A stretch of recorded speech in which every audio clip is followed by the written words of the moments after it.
Welcome to my YouTube channel शिक्षा के अंदर आपका स्वागत है।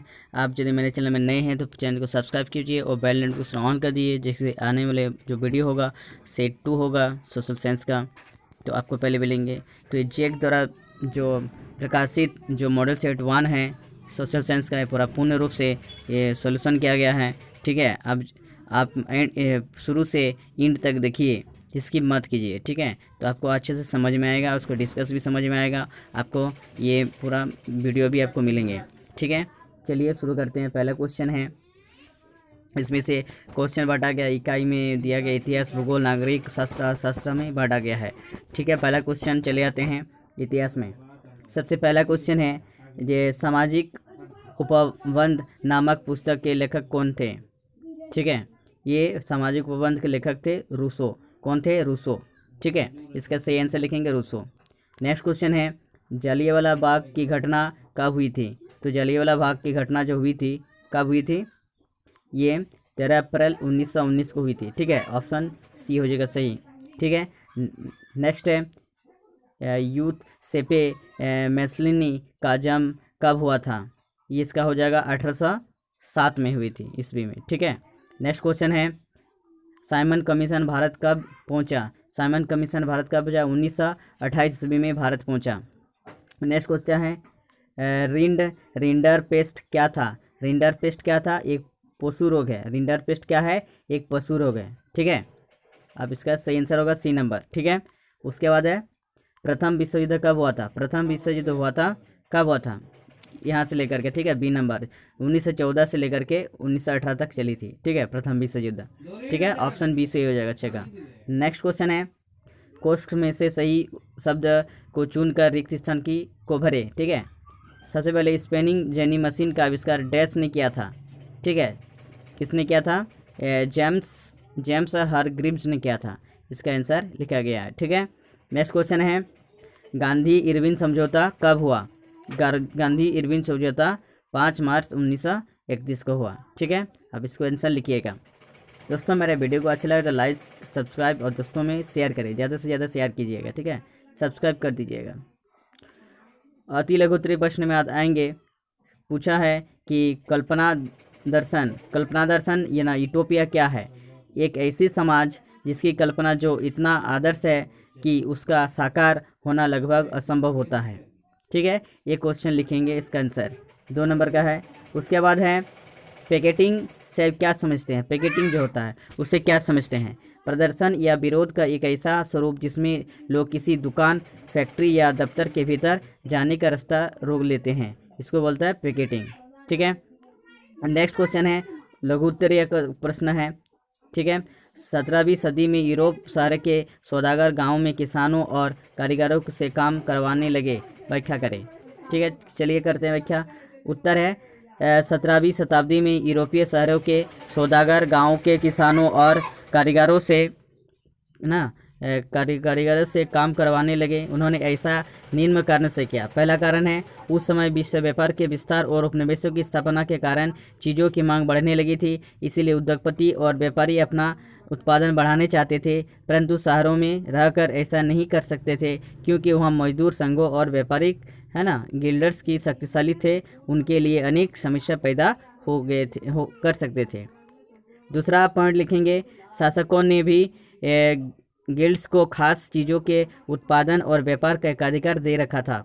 तीसरा होगा, ग्रामीण क्षेत्र में किसान लोग और कारीगरी क्षेत्रीय सौदागर के लिए काम करने का त्यौहार थे, क्योंकि खुले खेत खत्म होने और कॉमन्स यूरोपियों को बड़ाबंदी होने के कारण पास जाने के लिए बहुत जीने के लिए साधन थे। ठीक है, अथवा क्वेश्चन भी कर सकते हैं, खाद्य उपलब्ध पर आधारित तकनीक के प्रभाव को दर्शाने के लिए इतिहास से 2 उदाहरण दें। पहला क्वेश्चन है, तकनीक या विभिन्न प्रकार के आविष्कारकों जैसे रेलवे, भाप के जहाज़ों, टेलीग्राफ और रेफ्रिजरेटर युक्त जहाज़ों का खाद्य पदार्थों को उपलब्ध पर गहन प्रभाव था। नेक्स्ट पॉइंट लिख सकते हैं, यातायात के विभिन्न साधनों जैसे तेज चलने वाली गाड़ियाँ, हल्की बाघियाँ, बड़े आकार के जलपथों द्वारा अब खाद्य पदार्थों को दूर दूर के बाज़ारों में कम लागत पर और आसानी से पहुंचाया जाना आसान हो गया। ठीक है, नेक्स्ट आप पॉइंट लिख सकते हैं, रेफ्रिजरेटर की तकनीक युक्त जहाज़ों के कारण अब जल्दी खराब होनी चीज़ें, मांस, फल आदि को भी लंबी यात्रा में लाया ले जाया जा सकता था। ठीक है, नेक्स्ट क्वेश्चन है, दीर्घ उत्तर एक प्रश्न है। ठीक है, मारियान और जर्मनिया कौन थे, जिस तरह उन्होंने चित्रित किया गया उसका क्या महत्व था। ठीक है, तो बोलना है फ्रांस की क्रांति के दिनों में कलाकारों ने नारी रूपकों का प्रयोग अमूर्त विचारों, है ना, जैसे स्वतंत्रता, मुक्ति, ईर्ष्या, लालच आदि को प्रकट करने के लिए किया। कुछ कलाकारों ने इन इतिहास रूपकों का प्रयोग एकता, राष्ट्रीय प्रतीक के रूप में किया। ठीक है, उसके बाद हैं आप इसको लिख सकते हैं कि फ्रांस में राष्ट्र के प्रतीक के रूप में लोकप्रिय ये नाम मेडिसन दिया गया और लाल टोपी तिरंगा काली के साथ दिखाया गया और उसमें ये शताब्दी में उसकी प्रतिभाएं सार्वजनिक चौराहे पर लगाई गई ताकि लोगों को एक एकता के राष्ट्रीय प्रतीक की याद आती रहे। ठीक है, इस प्रकार जर्मनी में जर्मन के प्रतीक के रूप में जर्मनियों के रूप में माना गया। वह बलूत वृक्ष के पत्ते पर मुकुट से सजाया गया क्योंकि उनके जर्मन बलूत का वीरता का प्रतीक माना जाता है। ऐसे लिख देंगे। उसके बाद इसका क्वेश्चन है, 19वीं सदी के यूरोप और उद्योगपति मशीनों के बजाय हाथों में काम करने वाले श्रमिकों को प्राथमिकता देते थे। ठीक है, क्यों? क्योंकि 19वीं सदी में यूरोप के कुछ उद्योगपति मशीन के बजाय हाथों से काम करने वाले श्रमिक को प्राथमिकता देते थे। उनके ऐसा करने के पीछे अनेक कारण उपस्थित थे। ठीक है, क्या कारण? पहला कारण, विक्टोरिया कालीन ब्रिटेन में मानव श्रम के कोई कमी नहीं थी और इसीलिए उद्योगपति मशीनों के बजाय हाथों से काम करने वाले श्रमिकों को प्राथमिकता देते थे। ठीक है, उसके बाद 2 नंबर लिख सकते हैं, कुछ उद्योगपति बड़ी मशीनों का भारी खर्चा से हिचकिचाते थे और क्योंकि मशीनें लगाने से यह जरूरी न था कि उनको ऐसा करने से लाभ रहेगा। ठीक है, उसके बाद पॉइंट है, बहुत से ऐसे उद्योग हैं जहां श्रमिकों की संख्या घटती बढ़ती रहती है और क्या होता है, गैस घरों, शराब खानों, बंदरगाहों में जहाज़ों की मरम्मत और साफ सफाई के काम में मजदूर संख्या घटती बढ़ती रहती है। ऐसे उद्योगों में उद्योगपति मशीनों के बजाय मजदूरों की काम करना पसंद करते थे। नेक्स्ट है, यदि थोड़ी मात्रा में चीज़ें तैयार करनी होती थी तो मशीनी बजाय मजदूर से काम करवाना बेहतर समझा जाता था। लिखेंगे ऐसे आप इसको। उसके बाद नेक्स्ट है, कुछ वस्तुओं में लोग खास डिजाइन की मांग करते थे जिन्हें मशीनों पर बनाना बहुत महंगा पड़ता था, कठिन होता था, इसीलिए उन कामों को मशीनों की अपेक्षा मजदूरों को अच्छा समझा जाता था। यांत्रिक प्रौद्योगिकी निवारण इंसानी निपुण आवश्यकता पड़ती थी। नेक्स्ट क्वेश्चन है, दिए गए विश्व के मानचित्र को देखिए और मन में दर्शाइए अफ्रीका कहाँ है और सूरत कहाँ है। ये विश्व का मानचित्र आप देखेंगे, अफ्रीका इस जगह पर है। ठीक है, अफ्रीका इस जगह पर है और क्या बताएं, सूरत दिखा देना, इस जगह पर है, सूरत है। ठीक है, आप इसको इस तरह से दिखा देंगे। नेक्स्ट क्वेश्चन आता है कि 14 नंबर है, निम्न में से कौन सी एजेंसी सार्वजनिक क्षेत्र में स्टील को बाजार में उपलब्ध करवाती है। स्टील जो होती है ये सेल जो कड़ी है ना, steel authority of India limited जो है ये सेल है। 14 नंबर का बी नंबर हो जाएगा।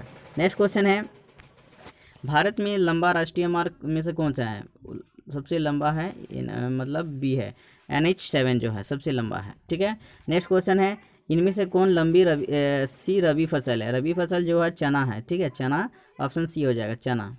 नेक्स्ट क्वेश्चन है, उसके बाद आता है नवीकरण योग्य संसाधन का उदाहरण है। ये सौर ऊर्जा, क्या नवीकरण जो मतलब बार बार उपयोग कर सकते नवीकरण, सौर ऊर्जा हो जाएगा।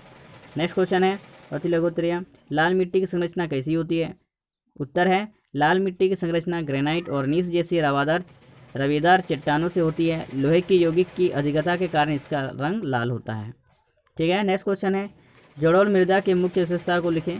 जड़ोल मृदा, उत्तर है, जड़ोल मृदा बहुत उपजाऊ होती है। अधिक जड़ोल मृदा पोटास, फॉस्फोरस और क्या होता है, चूनायुक्त होती है और इन गन्ने, चना, चावल, गेहूं और अन्य अनाजों दलहन फसलों की खेती के लिए उपयुक्त मानी जाती है।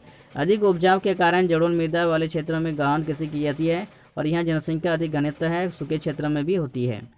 ठीक है, इसकी मृदा अधिक क्षारीय होती है। इन मृदाओं का उपचार और सिंचाई करके इनके पैदावार बढ़ाई जा सकती है। आप इसका आंसर इस तरह से लिखेंगे। ठीक है, नेक्स्ट क्वेश्चन आता है,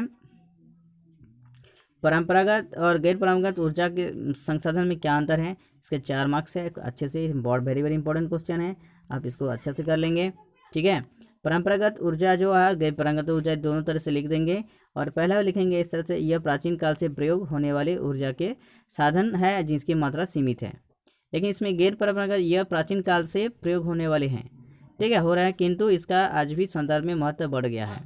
दूसरा पॉइंट लिख सकते हैं इसका, ये समाप्त होने वाला संसाधन है, ये कभी न समाप्त होने वाला संसाधन है, गैर परंपरागत। ठीक है, ये इसका उदाहरण देंगे, पेट्रोल, कोयला है, पेट्रोल है, परमाणु ऊर्जा, जल शक्ति परंपरागत ऊर्जा की श्रेणी में आते हैं।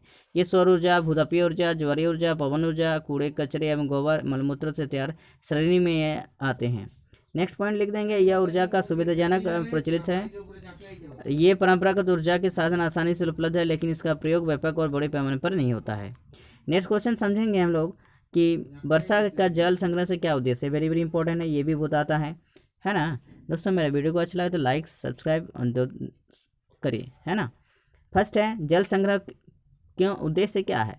जल की मांग को पूरा करना, धरातल पर बहते हुए जल की मात्रा को कम करना, सड़कों को जल भराव से बचाना, ठीक है, ये सब करना। भूम जल को इकट्ठा करने की क्षमता और जल स्तर को बढ़ाना, ये पॉइंट लिखेंगे। भूम जल प्रदूषण को घटाना, भूम जल की गुणवत्ता को बढ़ाना, ठीक है, और ग्रीष्मकालीन ऋतु और लंबी शुष्क अवधि में जल की घरेलू आवश्यकताओं को पूरी करना, ये लिखेंगे, वेरी वेरी इंपॉर्टेंट है। नेक्स्ट क्वेश्चन है, उसके बाद क्वेश्चन है, जल दुर्लभता क्या है, इसके मुख्य कारण क्या है, 5 नंबर है। अब थोड़ा सा लिखना पड़ेगा इसको। जल यद्यपि प्राकृतिक समाप्त होने वाला उपहार है, किसी भी आसानी वितरण, अत्यधिक मांग, दुरुपयोग के कारण जल स्तर लगातार नीचे जा रहा है तथा दुर्लभ होता जा रहा है। जल की कमी इसी समस्या को दुर्लभता कहते हैं। जल दुर्लभता कारण क्या है, देखिए, पहला है, संसार में जितनी भी पानी उपलब्ध है उसका 2.5% ही मीठे पानी का है। इस मीठे पानी का कोई 70% भाग जो है पहाड़ों पर बर्फ के रूप में पाया जाता है। ठीक है, इस प्रकार मीठे और स्वच्छ पानी की मात्रा बहुत कम है, जानते हैं हम लोग। उसके बाद है कि निरंतर बढ़ती रहती जनसंख्या के कारण भी प्रति व्यक्ति पानी उपलब्धता निरंतर कम होती जा रही है। नेक्स्ट लिखेंगे कि जब हम खेती के लिए सिंचाई की आवश्यक होती है, इसे अधिक प्रयोग करते हैं तो पानी भी पीने का पानी भी कम हो जाती है। ठीक है, उसके बाद लिख सकते हैं, नित्य के बड़े बढ़ने उद्योगों के कारण पीने की कमी हो रही है और कई उद्योग, कागज उद्योग, इस्पात उद्योग आदि पानी में बड़ी मात्रा में खपत होती है। नेक्स्ट है, शहरों की निरंतर बढ़ती से पानी की आवश्यकता को बढ़ रही है, जिसके कारण पानी कम हो रही है। नेक्स्ट लिख सकते हैं, चावल की खेती के लिए उपयुक्त भौगोलिक स्थिति वर्णन करें। चावल की खेती के लिए उपयुक्त भौगोलिक स्थिति है, पहला है क्या है, चावल की खेती के लिए आर्द्र वायु अनुकूल है। इसके लिए औसत वर्षा 100 सेंटीमीटर से अधिक और तापमान 24 सेंटीमीटर से अधिक होना चाहिए। ठीक है, नेक्स्ट क्वेश्चन है, नेक्स्ट क्वेश्चन देखने से पहले 3 पॉइंट, दोमट मिट्टी, इसमें काफ़ी समय तक पानी इकट्ठा रह सके, इस फसल के लिए बहुत उपयोगी है। भूमि समतल होना चाहिए, नदी घाटी या डेल्टा प्रदेश में पाई जाने वाली है और जल जोड़ मिट्टी जो चावल के लिए आदर्श होती है। नेक्स्ट है, इसीलिए अधिकतर चावल अधिकतर पश्चिम बंगाल, उत्तर प्रदेश, पंजाब, हरियाणा इस क्षेत्र में खूब होते हैं। ठीक है, और उसके बाद चित्र दिया गया भारत में मानचित्र दर्शाइए। लाल मिट्टी कहाँ पाई जाती है, चाय, लाल मिट्टी पाई जाती है, यहाँ पर पाई जाती है। ठीक है, लाल मिट्टी यहाँ पर पाई जाती है और यहाँ पर केरल में पाई जाती है। उसके बाद राज्य दिखाने या चाय उत्पादक असम में ज़्यादातर पाई जाती है, यहाँ पर इंडिकेट कर देना आपको।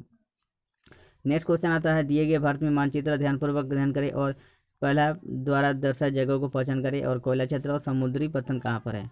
भारत में समुद्री इस जगह यहाँ पर है, झारखंड में क्या है, झारखंड है, और ये विशाखापत्तनम में मतलब पत्तन सब है। ठीक है, नेक्स्ट क्वेश्चन आता है कि झारखंड राज्य कब बना था, गठन कब, 2000 ईस्वी में हुआ था, तो सबको ही जानते हैं।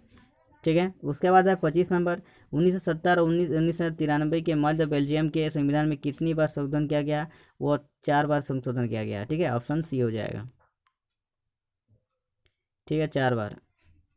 नेक्स्ट क्वेश्चन आता है, इनमें से कौन गैर लोकतांत्रिक देश है, गैर लोकतांत्रिक देश जो कि पाकिस्तान है। ठीक है, नेक्स्ट क्वेश्चन आता है, भारतीय जनता पार्टी का मुख्य प्रेरक सिद्धांत क्या है, ये सांस्कृतिक राष्ट्रवाद। ठीक है, सी नंबर हो जाएगा। नेक्स्ट क्वेश्चन है, भारतीय कम्युनिस्ट पार्टी की स्थापना कब हुई थी, 1925 ईस्वी में हुई थी। ठीक है, उसके बाद कोष्ठ में से सही शब्द को चुनकर एक स्थान को भरें। पहला है, श्रीलंका स्वराष्ट्र देश में बना, 1948 में बना। ठीक है, उसके बाद बहुजन समाज पार्टी का गठन देश में हुआ था, 1984 में हुआ था, आप लिख देंगे इसका आंसर। ठीक है, नेक्स्ट क्वेश्चन है, देखिए 31 नंबर, 22 भाषाओं को भारतीय संविधान के डैश सूची में रखा गया है, ये कितना, 8वीं अनुसूची में रखा गया है। ठीक है, नेक्स्ट क्वेश्चन है, केंद्र के साथ राज्यों की साझा दिलचस्पी विषय है, डैश के अंतर्गत आते हैं, ये समवर्ती सूची के अंतर्गत आते हैं, लिख देंगे आप लोग आंसर इसका। उसके बाद सत्ता की सही से क्या समझते हैं, सत्ता की सही से भारत में रहने वाले किसी व्यक्ति को बेगानापन या एहसास नहीं होता और किसी मिलजुल कर रह सकते हैं। नेक्स्ट क्वेश्चन है, सूचना के अधिकार से आप क्या समझते हैं, उत्तर है सरकार तथा उसके कामकाज के बारे में जानकारी प्राप्त करने अधिकार को सूचना का अधिकार कहा जाता है। नेक्स्ट क्वेश्चन आता है, ये एक अच्छे लोकतंत्र की मुख्य विशेषता क्या होती है। पहला है एक ऐसी शासन पद्धति जिसमें शक्ति का स्रोत जनता, सरकार जनता के प्रतिनिधि द्वारा बनाई जाती है और जनता की भलाई के लिए कार्य करती है। ऐसे लोकतंत्र का मुख्य विशेषता निम्नलिखित है। पहला दिया गया है लोगों द्वारा चुने गए सदस्य देश के शासन की बागडोर संभालेंगे और कुछ सारे प्रमुख फैसले स्वयं करते हैं। नेक्स्ट बोलेंगे है लोकतंत्र में चुनाव निष्पक्ष और स्वतंत्र रूप से होते हैं।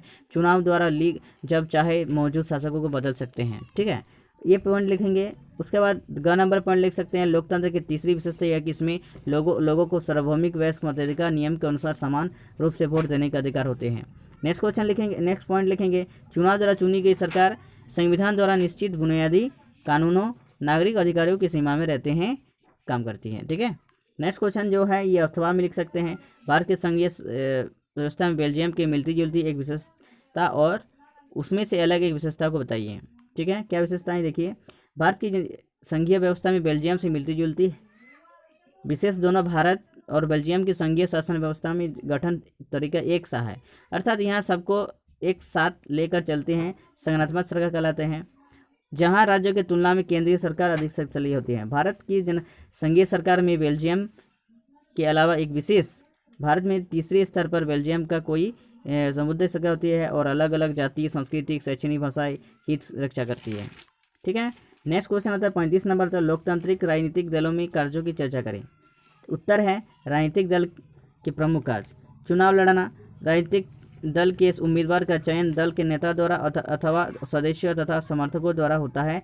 प्रत्येक राजनीतिक दल चुनाव जीतना चाहता है ताकि सत्ता प्राप्त कर अपना नीतियों को क्रियान्वित कर सकें। ठीक है, तो दूसरा पॉइंट है सरकारी नीतियों को निर्देशित करना। विभिन्न राजनीतिक दल अपनी अपनी नीतियों और कार्यक्रम को मतदान के सामने रखते हैं। जनता अपनी पसंद की नीतियों अथवा कार्यक्रम को चुनते हैं। इससे सरकार को जनता की पसंद नापसंद के बारे में पता चलता है। समझ गए। तो उसके बाद है कि कानून का निर्माण करना। राजनीतिक दल कानून के निर्माण में महत्वपूर्ण भूमिका निभाते हैं। विधायिका में राजनीतिक दल के सदस्य होते हैं। कोई भी कानून विधायिका में ही तैयार होता है। ठीक है, जिसमें राजनीतिक दल के सदस्य की महत्वपूर्ण भूमिका होती है। आप नेक्स्ट पॉइंट लिखेंगे लास्ट जो है सरकार का संचालन तथा नीतियों का कार्यक्रमों का संचालन करना। चुनाव में जिस राजनीतिक दल को सफलता मिलती है वो सरकार का निर्माण करता है और अपनी नीतियों कार्यक्रम को क्रियान्वित करता है। नेक्स्ट है कि ये क्वेश्चन नहीं लिखेंगे तो ये वाला लिखने। दोस्तों मेरे वीडियो को अच्छा लगे तो लाइक शेयर करें, दोस्तों में शेयर करें। ठीक है, आप बने रहिए मेरे चैनल में, आप डिस्कस करके पढ़ा रहे हैं। विकेंद्रीकरण किसे कहते हैं, इसकी व्याख्या को क्यों हम लोग कारण लिखें। ठीक है, तो विकेंद्रीकरण जब हम आंसर लिखेंगे जब केंद्र और राज्य सरकार से शक्तियाँ लेकर स्थानीय सरकारों को दी जाती है तो इस सत्ता का विकेंद्रीकरण कहा जाता है।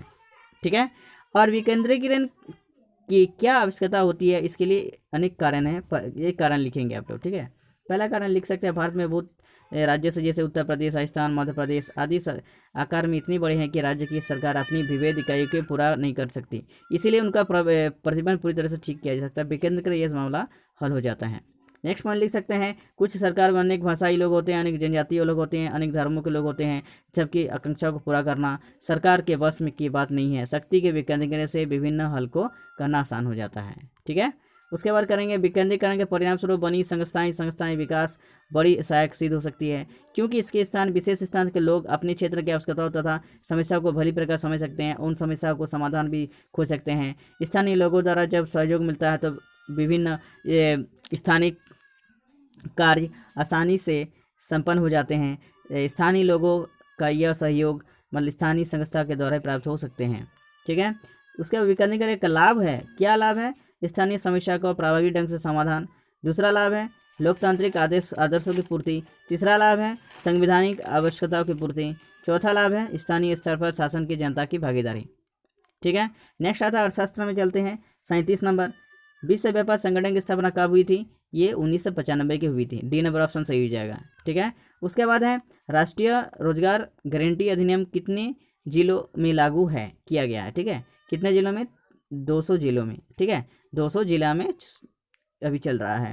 नेक्स्ट है रोजगार की परिस्थिति के आधार पर आर्थिक गतिविधि कितने क्षेत्र में बांटा गया है, ये 2 क्षेत्रों में बांटा गया है। ठीक है, ऑप्शन बी हो जाएगा। नेक्स्ट क्वेश्चन है नई शिक्षा नीति कब बनी, नई शिक्षा नीति कब बनी, 1991 में बनी। ठीक है, उसके बाद आता है डीजीपी के पदों में 2003 में तृतीय क्षेत्र की हिस्सेदारी कितनी है? ठीक है, वो है 50 से 60%। ठीक है, ऑप्शन इसका डी हो जाएगा। नेक्स्ट क्वेश्चन है वैश्वीकरण ने जीवन स्तर पर सुधार की पहुंच बनाई है। वैश्वीकरण के लिए मतलब विकसित देशों के श्रमिकों के लिए। ठीक है, नेक्स्ट क्वेश्चन है कोष्ठ में भरिए, कोष्ठों में सही विकल्प चुनकर स्थान को भरें। डैश रक्षक के क्षेत्र श्रमिकों को रोजगार सुरक्षा प्रदान है, वो संगठित क्षेत्र होगा। क्या होगा? संगठित क्षेत्र लिखेंगे आप उत्तर। उसके बाद है विश्व व्यापार संगठन। 44 संगठन देशों के पहल पर शुरू हुआ था। ये विकसित देश, विश्व व्यापार संगठन विकसित देशों के व्यापार पर शुरू हुआ है। उसके बाद है तृतीय क्षेत्र को डैश कहा जाता है, क्षेत्रीय सेवा क्षेत्र को तृतीय क्षेत्र कहा जाता है। ठीक है, उसके बाद आता है बैंकों में जमा की गई राशि को मांग मुद्रा क्यों कहते हैं? क्योंकि उत्तर है जमा की गई राशि मांग करने पर प्राप्त की जा सकती है। नेक्स्ट क्वेश्चन है सेवा यानी तृतीय क्षेत्र से किससे कहते हैं? तृतीय क्षेत्र का संबंध वस्तुओं के उत्पादन से नहीं होता है, वरन सेवाओं को निर्माण से होता है। जो सेवा का निर्माण करेंगे उसको तृतीय क्षेत्र करेंगे। नेक्स्ट है प्रच्छन्न बेरोजगारी और मौसमी बेरोजगारी में अंतर क्या है? प्रच्छन्न बेरोजगारी लिखेंगे इस तरह से, दोनों तरीके से लिखेंगे, प्रच्छन्न बेरोजगारी और मौसमी बेरोजगारी। पहला बेरोजगारी है, प्रच्छन्न बेरोजगारी में व्यक्ति को कार्य करता हुआ दिखाई देता है लेकिन वास्तव में वह बेरोजगार होते हैं। इधर लिखेंगे मौसमी बेरोजगारी में किसान या व्यक्ति निश्चित अवधि में काम करने के बाद बेरोजगार हो जाते हैं। ठीक है, 2 नंबर पॉइंट ऐसी स्थिति जिसमें बेरोजगारी आंकड़ों के द्वारा दर्शाए गए लोगों द्वारा अधिक संख्या में लोग होते हैं। नेक्स्ट लिखेंगे उसके बाद ऋतु परिवर्तन के हिसाब से बढ़ने वाली बेरोजगार जो अधिकतर किसी क्षेत्र में पाई जाती है। ठीक है, अथवा में क्वेश्चन है क्या कारण है कि बैंक कुछ कर्जों को देने के लिए तैयार हो जाते हैं?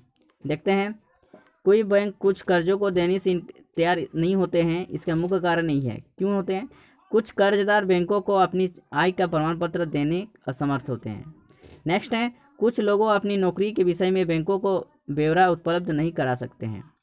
तीसरा है कुछ लोग कर्जे के बदले में भूमि, पशु, संपत्ति आदि के रूप में ऋण उपलब्ध नहीं करा सकते हैं, इसीलिए। उसके बाद है डी नंबर, कुछ लोग गारंटी देने वाले 2 लोगों नहीं ला सकते हैं जो कर्ज ना देने उनका कर्ज चुकाने वाले गारंटी दे सकें। नेक्स्ट क्वेश्चन है दीर्घावधि बचना। राष्ट्रीय रोजगार गारंटी अधिनियम 2005 में जो मनरेगा है ना, मनरेगा का उद्देश्य क्या था? देखिए उसका आंसर लिखेंगे इसे, उत्तर राष्ट्रीय रोजगार गारंटी अधिनियम जो 2005 में प्रमुख उद्देश्य, पहला उन सभी लोगों को जो काम करने वाले सक्षम हैं जिन्हें काम करने की जरूरत है उनको 100 रुपया मतलब दिन का रोजगार उपलब्ध करवाना। दूसरा, रोजगार नहीं उपलब्ध करा सकने से उन्हें बेरोजगार भत्ता देना। तीसरा, गरीब से नीचे रहने वाले लोगों की आय में वृद्धि कर उनका जीवन स्तर पर उठाना। नेक्स्ट है भविष्य में भूमि से उत्पादन बढ़ने वाले कामों को वीरता देना। ठीक है, ये करेंगे। नेक्स्ट क्वेश्चन है विदेशी यदि नहीं करेंगे तो विदेशी व्यापार विभिन्न बेरोजगार के एकीकरण में किस प्रकार मदद व्याख्या करें? उत्तर है इस बात में कोई भी शक नहीं है कि विदेशी व्यापार विभिन्न देशों के बाजारों के एकीकरण में बड़ी मदद करता है।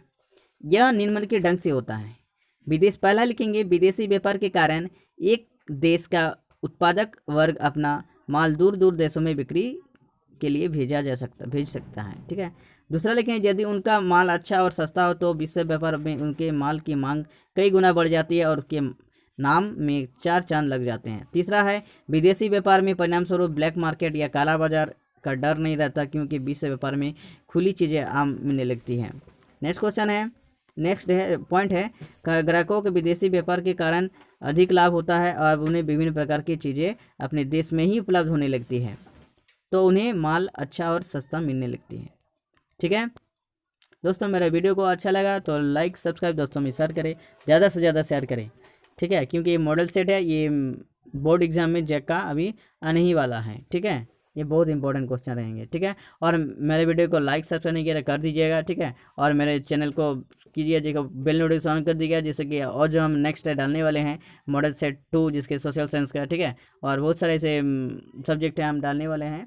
ठीक है, तो थैंक यू, धन्यवाद।